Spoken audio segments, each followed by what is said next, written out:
The Romans would indeed allow foreigners to worship their own God.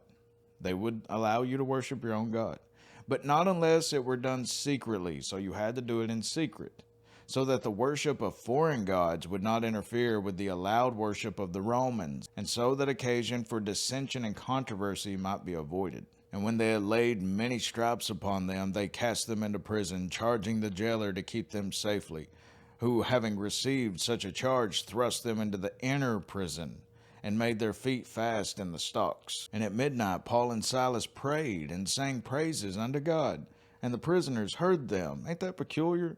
Here you are being whipped, tortured, you can't sleep, probably haven't ate, you stink, you have no ventilation, and you're singing hymns.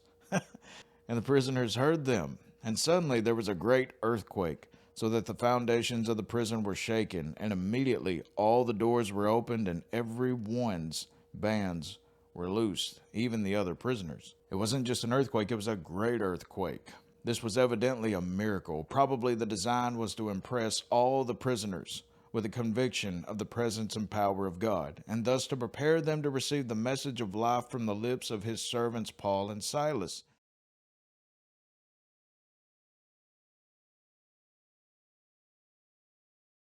And the keeper of the prison, the jailer, awaking out of his sleep and seeing the prison doors open, he drew out his sword and would have killed himself, supposing that the prisoners had been fled.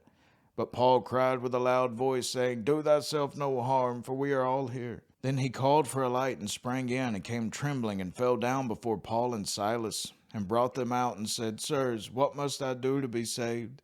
And they said, Believe on the Lord Jesus Christ, and thou shalt be saved, and thy house.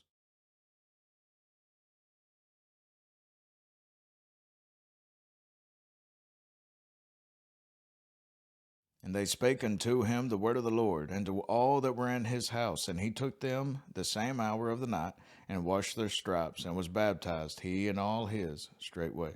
And when he had brought them into his house, he set meat before them, and rejoiced, believing in God with all his house. And when it was day, the magistrates sent the sergeants, saying, Let those men go.